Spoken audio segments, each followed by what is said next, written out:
ነው ይሰማሃል? በጣም አሪፍ ነኝ። ይሰማሃል? አዎ ዛሬ በጣም ደህና ነኝ። እንዴት ነህ አስቤ? ደህና ነህ? ሰሞኑን እንኳን ትንሽ አሞኝ ነበር፣ ዛሬ ደህና ነኝ። ባለፈው ካየሁ ካሁን በጣም ደህና ነህ። እንዴ ባለፈው ቁሳይ 100 ብር ሰጠሽኝ ነው የወጣሽው።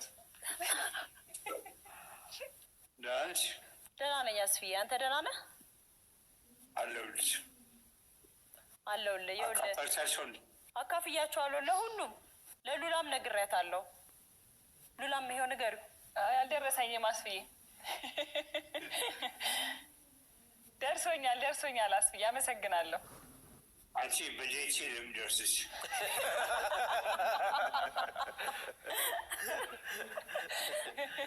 ይሄ ነገር ነበር የናፈቀን። አስፍዬ ደህና ነህልን? እንዴት ነው ወንድማችን?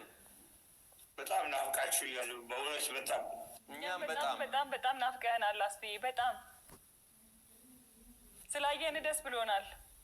እኔም ደስ ብሎኛል በጣም። ቦታ አለ? እሺ አስፍዬ፣ አልተነካም። እየጠበቀ እንዳይነካረግያለሁ ያ አበበ ፈለቀ እንዳይመጣ ሁልኩም ነው የሚገባው። ያዘው እንዳትለቀው።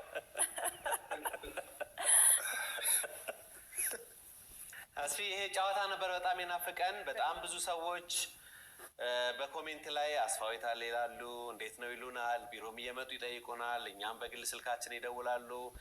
ለጨዋ ህዝብ፣ ለኢትዮጵያ ህዝብ ክብር ምስጋና ይገባዋል። እኔም በደብረ ያዕቆብ ከእግዚአብሔር ቀጥሎ እንጂ እኮ በጣም አሞኝ ነበር። አሁን ምን ማለት ትፈልጋለህ አስፍዬ? ማለት ፈልገው የኢትዮጵያ ህዝብ ወደ ሰው ከፋይ ያገኝ መድኃኒዓለም ጨዋ ፈጣሪ ጨርሶ ይማርህ አስፍዬ። አሜን አሜን። ወደ ሀገርህ ለመምጣት ያብቃህ እሺ አስፍዬ። ከምትወደው ህዝብ ጋር ከሚወድህ ህዝብ ጋር ለመገናኘት እግዚአብሔር ለዛ ያብቃህ እሺ አስፍዬ። አሜን። ዘይ ልጄ አደራ። አስፍዬ ሰላም ያገናኘን፣ እግዚአብሔር ጤናውን ይመልስልህ። ከህፃን እስከ አዋቂ ድረስ በጣም ብዙ ወዳጅ አለ አስፍዬ። ያንተ ሄፓይና የሚናፍቃቸው ብዙ ህፃናት አሉ። በተለይ ህፃናት የሚጸልዩልህ፣ በህፃን አንደበታቸው መልእክት ለሚልኩልህ መልእክት ካለ ንገራቸው አስፍዬ። እወዳችኋለሁ። እግዚአብሔር ያሳድጋችሁ። ተመረቃችሁ፣ አግብታችሁ ጎናችሁ ለመቆም ያብቃኝ። እወዳችኋለሁ። እንወዳለን አስፍዬ። እግዚአብሔር ጨርሶ ይማርህ። አሜን አሜን። Jaalatamtoota fi kabajamtoota hordoftoota fayyisee kan taataan hunduma keessanii bakka jirtanitti nageenya isiniif haa baay'atu. Egaa har'ammoo viidiyoo guddaati kanan qabadhe isiniif dhiyaadhe, viidiyoo baay'ee nama gaddisiisudha. Egaa akkuma armaan olitti suuraa irratti argitan gaazexeessaa Asfaa Mashashaa du'aan addunyaa kanarraa boqotanii jiru. Amajjii 5 bara 2016 gaazexeessaa ሕይወት እንደ ድንኳን ብናውቅ እንደሚፈርስ አንድ ቀን kuba isa muddateen Ameerikaa keessatti wal'aansa godhameef ture. Haa ta'u malee wal'aansi godhamuuf fayyuu hin dandeenye boqotanii jiru jechuudha. Egaa guyyaa duuti dhufte hanguma fe'anillee namaan jaalataman, hanguma fe'anillee mana yaalaa deeman guyyaa waaqayyoon lubbuu keenya hin dabarti jedhe ooluun qabnu hundi keenya kanumaaf teenya. Kanaafuu maatii isaatii fi jaalatamtoota akkasumas uummata Itoophiyaa hundaaf jajjabina hawwina. Jajjabina gaddi isaa gadda Itoophiyaa madadaati, gadda maatii isaa qofaa miti. Egaa gaazexeessaa Asfaa Mashashaa nama baay'ee jaalatamaa uummata Itoophiyaa fuulduratti fudhatama qabudha. Karaa televezyiinii Itoophiyaa akkasumas karaa ABCtiin akkasumas karaa reediyootiin karaa baay'eedhaan egaa Asfaa Mashashaa hojii adda addaa kan hojjetaa ture.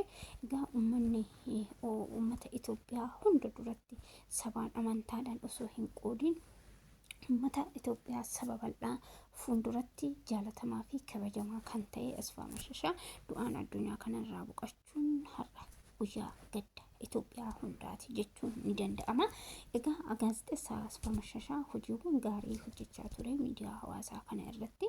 Egaa akkasumas hojii hojjechaa ture karaa hojii baay'ee hojjechaa ture.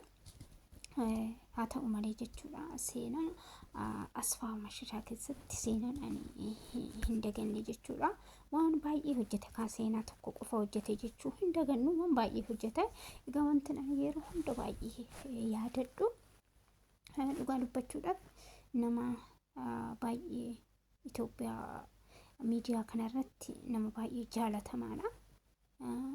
Haa ta'u malee jechuudha Asfaa Mashashaa kun akka seenaa viidiyoo isaatirraa argetti hundallee qalbeeffadhee isinitti waa baadhu seenaa isaa keessaa kan laphee nama cabsu tokko wanna yeroo hunda yoo maqaa Asfaa Mashashaa kana dhahe isa yaadadhu jechuudha. Gaafa abbaan isaa boqotu abbaan isaa dhukkubsatee gara abbaa isaa biyya abbaa isaa deemee abbaan isaa achitti jalaa du'e. Abbaan isaa achitti jalaa du'e osoo abbaan isaa achitti boqotee abbaan isaa du'e osoo abbaan isaa awwaalaa jiru haadha manaa isaa kan baay'ee jaalatu nagaadhaan biraa bahee osoo gadda abbaa isaatirra jiru osoo abbaa isaa awwaalaa jiru gadda haadha manaa isaa duutee dhagaye. Dhugaa kun waan baay'ee dhugaa rabbii waan akkanaa ani dhagaye hin beeku. Seenaa kun baay'ee kan na gaddisiisudha. Egaa dhiifama sagaleen wayinna jalaa seenee jedhuudhaan dhiifama. Egaa seenaan kun jechuudha baay'ee na gaddisiise. Dhugaa nama baay'ee cimaa nama gadda nama lama guyyaa tokkotti dabarseedha.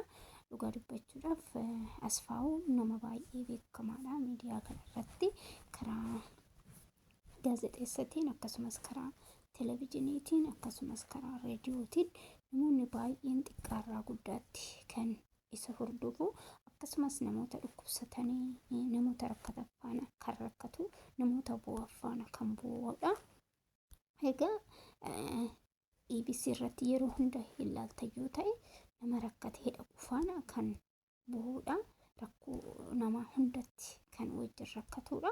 Nama bo'oo faana kan bo'oodha. Dhugaa kana jedhamee himamuu hin danda'u jechuudha. Oolmaan isaa kana jedhamee himamee hin dhumu. Egaa uummata Itoophiyaa maraaf jajjabina hawwaa akkasumas maatii isaa firoottan isaa hundaaf jajjabina.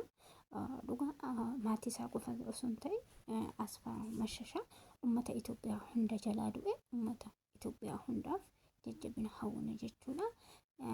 Baay'ee nama gaddisiisa. Viidiyoon irraa qabadhee isin dhiyaadde kanuma viidiyoo biraatiin hanga walitti deebinutti nagaan tura.